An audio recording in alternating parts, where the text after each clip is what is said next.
What is up, everybody? As always, I hope you're having a marvelous day. I am Justin Underwood, and welcome to another episode of Local Wisdom. I'm here with my co-host, Dawn Bailey, Realtor Extraordinaire. Good morning. How are you? Good.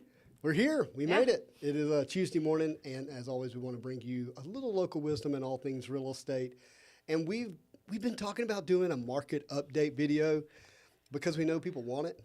Yeah. And at the same time, it's been kind of weighty, like kind of heavy. Like we, want to make sure we have our mind wrapped around it. Then we had the holidays, and then that kind of slowed things down. And so this morning we sat down, went through all the data for you so that we can let you know kind of what is the state of the market. And Dawn, do you have like a word or a sentence that you're using on a regular basis right now when you're describing the real estate market to your clients? Yeah, but then you put me on the spot and asked me. I think I know the word. You're like, it's back to normal. Yes, pretty much. Like I guess it's not a word; it's more of a sentence. Yeah. Yeah. So. It's normal. Like Yeah. COVID, just to kind of, recap kind of the mind frame that we're in this morning, the state of mind that we are. COVID caused us to, it made it unknown, and then all of a sudden it got really busy. Rates dropped really low. Housing supply was tight. The number of buyers that came into the marketplace was greater than normal, and it caused homes to sell really quickly and values to go up and people to offer above sales price. Used to, we would sell a house at 97% of list price, and now we were selling them 103% of list price. Like the list price was the suggested starting point, not what we would accept. and the market just changed, and then it didn't stop. That happened all of 2020. But it's funny because even through all that, like I remember the conversations with Brooke and with just buyers and sellers this is just a season. Like we know this can't go on forever. Yeah, but seasons don't last 2 years. They don't. 2.5 so years. It was a really long season, and it's funny because last week we had the podcast on being a successful working mom, and I kind of giggled like after leaving because half that stuff I couldn't follow because it was just you can't because when you're that busy. And I remember saying even to Eddie, it's just a season. Like it's just, but it was a really long season. And we knew it was coming, but then when it got here, it shocked everybody. Yeah, and then it stayed, and it had a way of baking into our behavior. Yes. When you go through a little bit of a season, like what do they say? It takes 21 days to build a habit or change a habit or create a habit or whatever. Like, well, what does 2 years do? Like 2 years, create this idea of like this is just how it's supposed to happen. Yeah. I put a sign in my yard, and why is it not already sold? Yes. Or I went to the bank, and why is the rate not low? And that became the new norm during that season, which was prolonged. Yeah. And it was prolonged, and kind of some of the language I've used to people is like, hey, there was some stuff that was going on that was unnatural, and so the output was unnatural. Yeah. Think about it this way, historically speaking, when the stock market's up, that means people can make money in riskier investments through equities. That means rates are up. Yeah. And it's designed to keep the economy from overheating, from inflation. But then when the stock market's down, people leave risky investments, go into bonds, which are safer, and it causes rates to go down to kickstart the economy so that it will do well.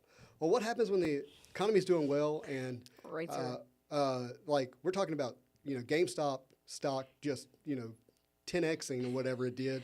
Crypto, which people can't even put their hands and touch, is like worth, $60,000 a crypto and a Bitcoin. And then, and all that's happening, but yet rates are not just low. historically low. Like historically low. Like dang near free. I locked someone at 1.875 in a fixed rate. Insane. That is insane. That's free money, basically. And so Why wouldn't you borrow it? why wouldn't you when the stock market's giving you whatever 6, 8, 12%, whatever it is, or I can go actually buy another piece of real estate that I can then rent. Rent rates are up during this time. So this is what's going on in the marketplace, and then all of a sudden, boom, something shifts, something changes, and in looking at that information, it looks like if you were like trying to mark it on the calendar. To me, I picked the month of May, okay? And I didn't pick the month of May because that's when rates started going up. They actually started going up back in February, relative to how low they had been. But the people who were buying after May did not have access to those earlier rates, meaning they did not start pre-qualing when they were here in 2s and 3s. They had not locked in and had the ability to extend rates when it was 2s and 3s, even low 4s. This is when they started actually hearing the higher rates that, rates had almost doubled, so to speak. Yeah. And so I really wanted to look at that time frame. And then I want to get to where we're at today. Okay, so we've got a decent amount to cover here. And Dawn, you were very instrumental in this, and I really do appreciate it. But I had Dawn go into her MLS data, which is multi-listing services. So these are only homes that sold through a real estate agent, which represent the vast majority of homes. Yeah. Okay, and so it is our barometer of what was and what is and what's happened in between. Okay, so I'm going to throw some numbers at you to you, but I'm going to do it in a way that you'll hopefully hear it. So don't just check out on me. Okay, so in 2021. Okay. So 2021 is the full year of low rates. Yep. 2020 we didn't have a full year of low rates. They were trending low, but not the full year. Really, it was March when that really began. But 2021, a full year of low rates, we had 2,829 residential homes that transacted through the MLS system. Yep. In the Northeast Louisiana Board of Realtors, which encompasses 13 parishes. Yeah. Washita, Lincoln, Morehouse, all of those. Okay. So 2,829. Why is that important? Historically, it was 2,300. And when I say 2,300 historically, I mean it was like clockwork, year after year after year. There would be 2,300 buy-sell transactions. Every year. It was amazing how flat. When I can believe that, because we always knew when the season was going to pick up, when it was going to slow down. That was, I've done 13 years, and that was the trend. And then in 1 year, it's up over 500.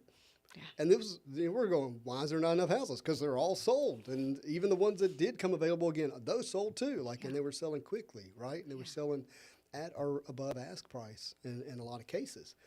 Well, so I was like, how did that trend in the beginning of 2022, this year? So I had you look at January through May. And what we found out is in 2021, there was 1,090. In 2022, there was 1,072. So it was almost at the same pace. Yes. Which, speaks to the market was still just doing its thing, man. Chugging along. And so even though we had moved into this year, we were not feeling like it was a different season yet. Not yet. And then June 2022 sunk its teeth into us.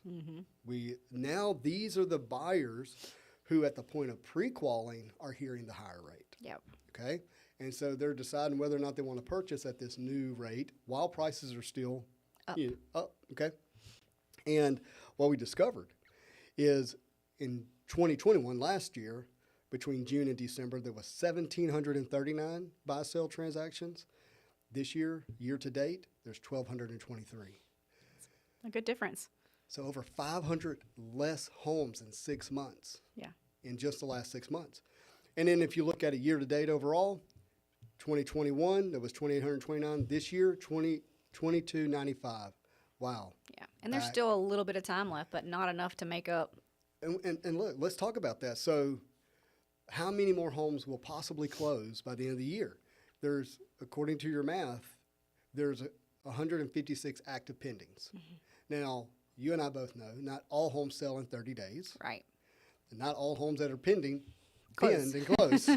We wish they did. They don't all do. Things happen. You had one recently. Yesterday. I don't know. Have you changed yours in the MLS or the people who hasn't listed? No. So it'll be one one's less. gone already. And so with that, probably only about 85 of these are going to close. And here's the thing. Of the 156, 125 are non-investment properties, meaning just single-family homes, not, and investment properties can take a little longer to close at times because there's more moving parts and so forth and so on. So I think around 85, max 100 of these are going to close, and that's going to put us finishing the year at around 2,400 total deals. Yeah. So we're almost 500 less closings year to date, and most of those have been within the last 6 months. So that puts us down in the market in terms of number of sales, 25 to 30%. Wow. There's over 700 agents. Yeah.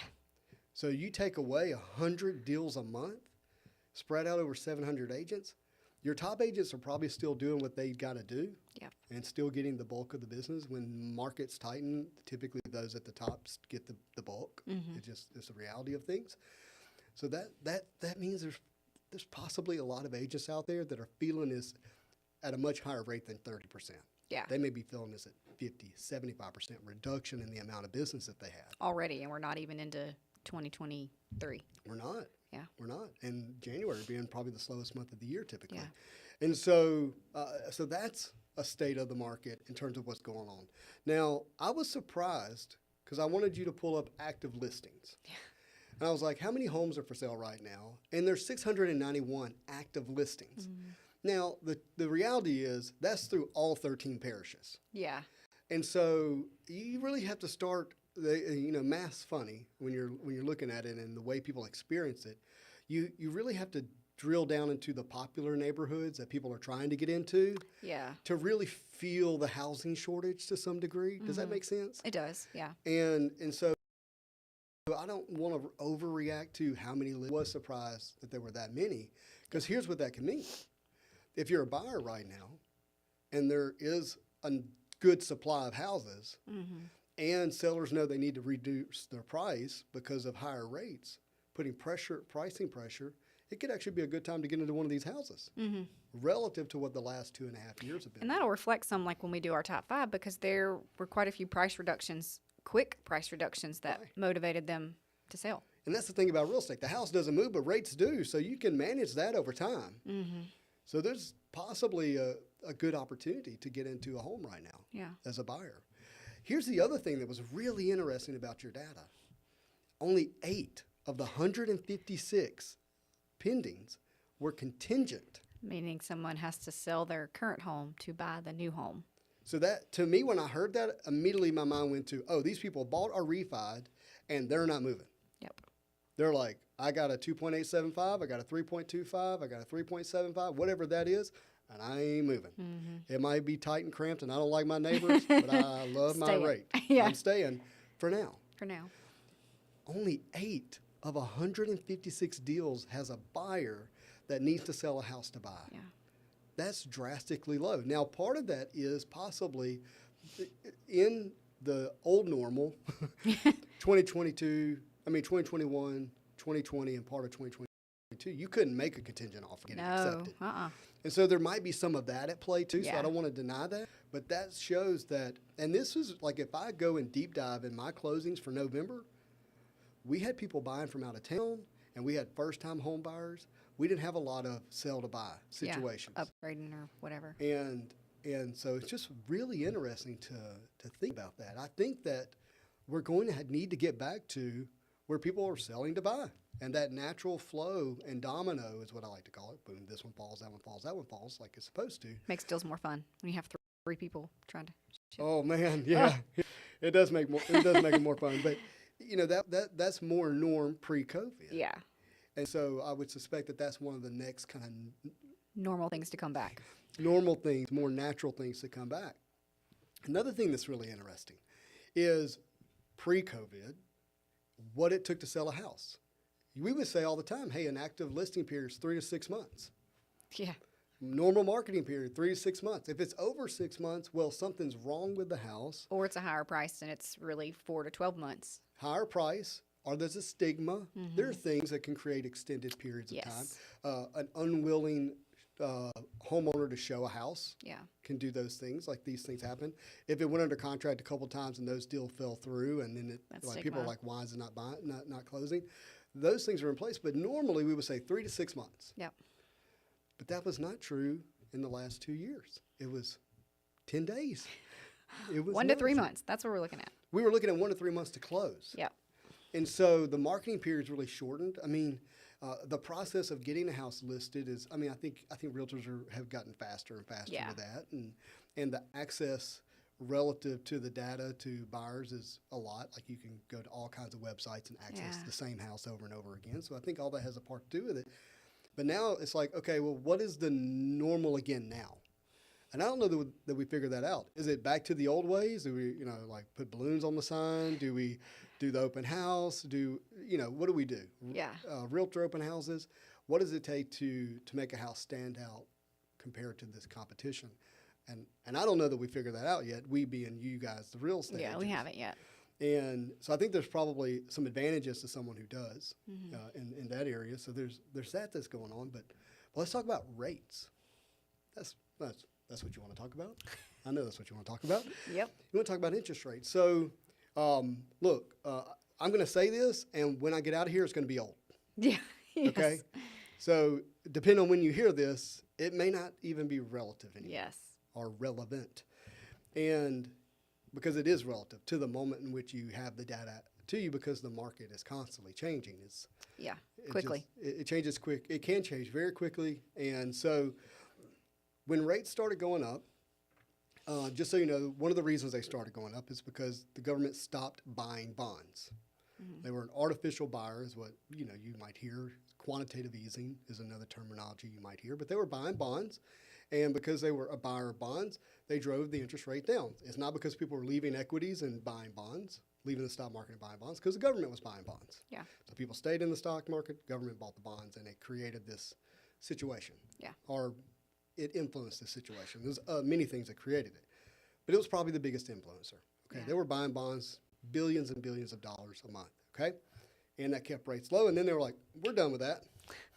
And then rates went up. Yeah. Rates went up. Rates went up. Rates went up. On top of that, you had inflation data. Now, inflation in the markets are generally looked at year over year. Year over year. So September 2021 versus September 2022.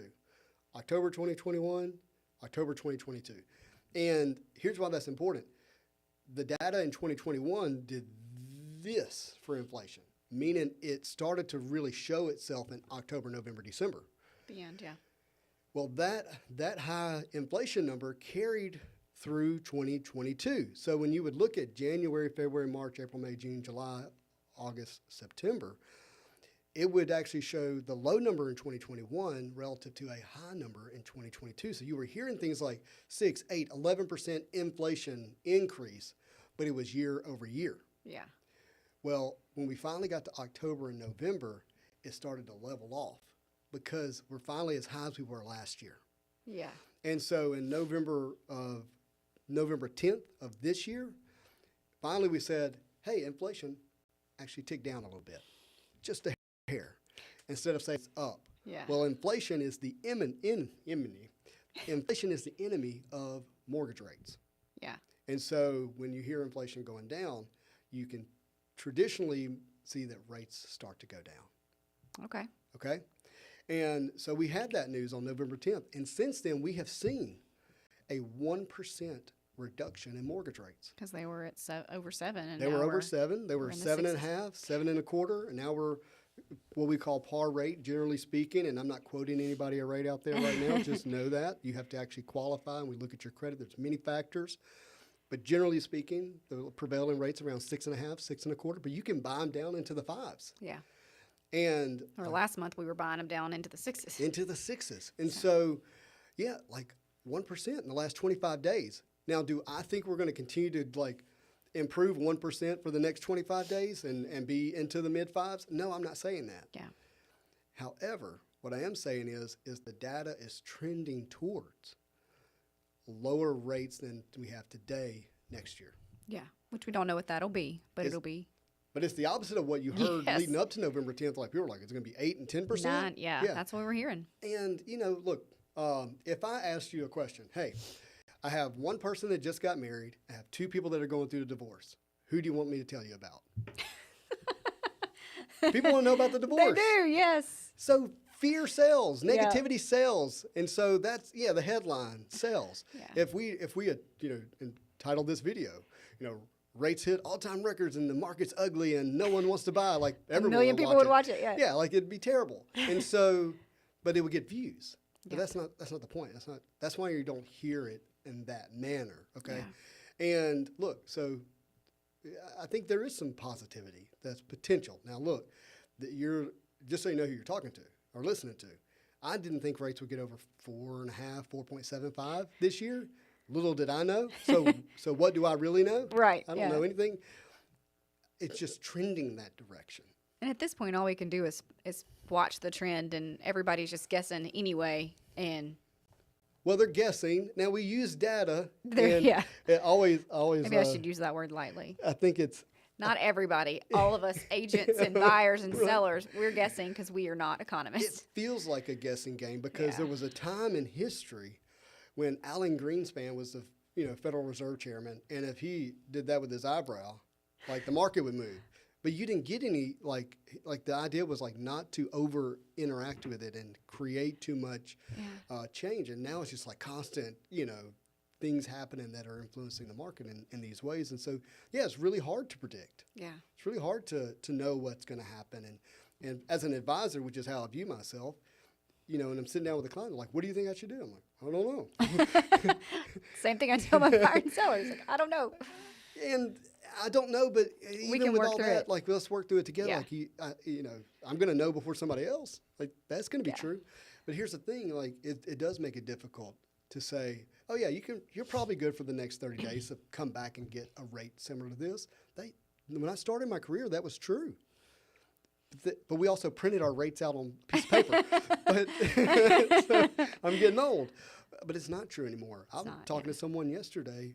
I talked to the spouse at 1 o'clock, and she was like, I just don't know, because they were really wanting to lock a rate before they had the accepted offer. But the seller was taking some time to decide. And she was like, I don't know. And I was like, I can't promise this is going to be here tomorrow. Like, and I'm not pressuring you. I'm just letting you know. It's the reality of it. It's not, I quote it and you just come back when you want to and you get it. Like, that's not how this works. Like, I quote it, and then when I go to lock it again, like, if it changes, it changes. Yeah. And so, there's that element of fluidity into the marketplace. But with all that being said, I do think that we're trending that direction because there's some really interesting data that I saw this morning, and it's the amount of money that's in the system. The amount of dollars or money supply would be a better word. That's the more technical word. Went up by 40% after COVID. Yeah, I heard that. Well, it is now down -1%. And that's the first time that's happened since I tracked the data all the way back to 1959. It has not happened. Wow. And so when you see the dollar supply go down, generally rates follow down with it. So because it came down to the whatever, that's the trend that it should follow. That it should follow. And so if that trend continues, then I think the rates will trend down too. So I think there might be some opportunities out here in the next number of weeks and months where the sellers are still feeling pricing pressure. The rates might tick down some, and buyers can take an advantage. And here, if they continue to go down into the future, I'm not saying it will happen, but if they did, you can always refi. Yeah. And so I think that's, if I was saying what is the state of the market, like, there you are with rates, there you are with kind of the housing supply and what's going on this year, and know that the last 6 months is what we're living in and what we're really feeling, but it's not the full year. Right. And I think we're trending more back to normal, which is we're going to see around 2,400 houses sell a year. Time on market's going to be longer. Going to be a little bit longer. Sellers will pay more in closing costs. And I think you'll start seeing contingencies again. Yeah. So. Yeah. All right. Well, we have a top 5 sales of the week. We do. Let's get to it. All right. So let me get back. The number 5. I don't know why I looked up there. You want to see it on the screen? Yeah. Facebook can. So the address is 708 Highway 854 in Delhi, Louisiana. Oh, Delhi made the top 5. It did. So it was listed at $350 and it's sold for $345. So strong. I feel like that's a strong sales price. Yeah. This was a really pretty updated home. Inside out. It's a 4-bedroom, 2-bath on 6 acres with a shop. Nice shop too. Yes, like a very garage shop. Yeah, I mean there's a reason it sold for almost $143 a square foot. I want to see that appraisal. Well, it was really pretty. It was listed by Sam Nelson with THLT and sold by Chris Rooks with THLT. Good job, guys. Yeah, really nice. Didn't even know 2,400. you knew how to find Delhi on the map. Look at them. It was pretty. The land was really pretty. That is good. That was number 5. By the way, I pick on Sam and Chris because they're my buddies. I like them. Yeah. Okay, number 4. Are we on 2304 Myrtle Street? We are, because we have a tie at 3 and 4, and that's why we're saying that. But we are at 2304 Myrtle Street. And that's in Monroe. And this was interesting because it was such a big house. It was 2,600 square feet, but it was a 2-bedroom, 2.5 bath. Oh man, Yeah, but it was nice. It's off Marie Street in that nice little area over in I love North Myrtle. Monroe. Yeah. Myrtle's a great little street. Yep. So it was To me, with Myrtle, you get a lot of the what you want if you're going to live in North Monroe, but you don't always have to pay that yeah, price for it. nice big trees and the pretty streets. It's yeah. not necessarily a drive-through where people are cutting through all the time. I think it's a great little street. Yep. So it was listed at $395 and sold for $385,000. So we had a $10,000 price reduction. Yep. It was only on the market for 43 days. So it wasn't reduced. That's just what they accepted for it. I got you. So it was listed at $395, sold at $385. Kathy Van Veckhoven is who listed it, and Barbara Thomas sold it, of course. Of course. Yeah. Of course. Yes, yeah. So really pretty house. A little bit dated, but in that classy, Yeah. North Monroe kind of dated. Right. I liked it. Felt homey. Very good. Okay. Number 3 is going to be 5714 Bon Air Drive in Monroe. Near the college. Yep, right by ULM. This one was, again, it listed at $395 and sold for $385 cash, $385,000 cash. Really? Only on the market 67 days. So I feel like these that we have actually went under contract during the interest rate hike, according to the days on market. So listed by Josh Baldwin and sold by Ethan Landry. Oh, very good. And this was a pretty house. It was a 3-bedroom, 2-bath, sold for $151 a square foot. It's a nice little street. Yep. That's for sure. Yeah, and it's really close to the college. So, I'm really interested in number 2 here. it was a cash sale. Does that surprise you? No, it doesn't surprise me because it looks a little bit like a barn dominium. It is a barn dominium. Okay, there we go. Which is why it's a cash sale. And because these are not considered conforming yet, but if more of these cash sales exist Yep. and they continue to turn over, meaning they don't just sell and then another one doesn't happen for 2 years, like we have 3 every 6 to 9 months, Yeah. then they might move into the conforming category. Which means they'll actually be able to get a... Which means I can help you Yes. on your barn dominiums. But right Not now yet. you can't. So 550 Spillers Road in Ruston is the address. It's a 4-bedroom, 3-bath on 2 acres, and it Yeah. is really cute. It was built in 2019. A barn dominium sold for $150 a square foot.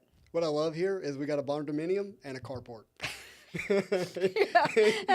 I can't park in the barn, but I got a carport. Yep. So But I love carports in these settings because they have a flex to them because you can have a party underneath it. or you can work on your tractor underneath them. Yeah, and it can be if you have a nice piece of land that you want to enjoy, it's like an oversized patio, covered patio. So I really actually appreciate a carport in this setting. And this one was listed by Pam Jones, Oh, Miss Pam. Louisiana She's Orchid. always in our top 5, Miss Pam.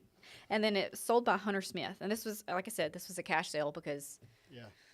word to the wise, you can't buy a barn dominium with a typical loan With right a now. generally General loan. with a conforming loan, there probably are some. Like in-house bank loans? Well, you can do it definitely. Bankers can do whatever they want to do. Within, I'm just kidding. There's policy. There's exceptions.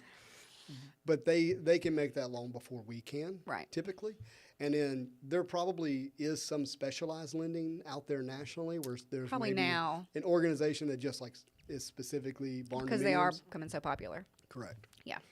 Okay. And then number 1. So this was a new construction, 601 Lost Lakes Court in West Monroe. So it's the back of Lost Lakes. In the new part. In the new part. Yep. Really pretty houses back there. It was, I missed some of the price reductions. I'm sorry. That's okay. Okay. Well, a few of these houses they were listed and then had quick price drops and then sold for even less. Well, if the barn dominium had a price drop, I don't want to really overreact to that one so much because it's so unique. Mm-hmm. But what about Bon Air? Bon Air, no. I mean, $10,000. That was just at offer. Yeah. But this was the next one. Mm-hmm. So it was listed at $519, Okay. reduced to $497, and then sold for $485, 143 days on market. Yeah. So they saw the rates and the seller reacted to the rates going because they knew that higher price is going to cost so much more. Yeah. It makes sense. I think they did what they needed to do. Well, speaking of high prices, we do need to tell people like the new conforming limit has increased. It did, yeah. It's a lot. It's $726,200. Mm-hmm. So that means you can get a conforming loan with as low as 3% down on a house that's over $700,000. And most people have the misconception that it's 20% down when you can buy that with 3.5%. 3% 3%. are, well, not FHA's max limit. This is conventional conforming, but a lot of people don't realize that a first-time home buyer loan is a conventional loan, not FHA. You Yeah. don't have to be a first-time home buyer. But it's a minimum of 3% down for first-time home buyers, 5% down for non-first-time home buyers. Which is still good. Up over $700,000. That's like every house in Washita Parish is available for conforming financing from a conventional loan standpoint. So That's awesome. Yeah. So listed by Wendy Freeman and sold by Chris Rux. So he had a couple. man, look at that guy. Yep. He- $176 a square foot. So even with the price drop, they still got $176 a square foot. That's good. West Monroe is strong, especially with new construction in neighborhoods like that. Yeah. Well, guys, that's been another episode of Local Wisdom. Dawn, thank you for the top 5 and Thank the you. data as always. I really do desire that this information proves useful to you, and you can go about your day and your home buying, home shopping, whether you're listing or selling or talking to your lender with a little more wisdom. Be sure to check us out next week. We intend to be here, but as always, I hope you have a marvelous day.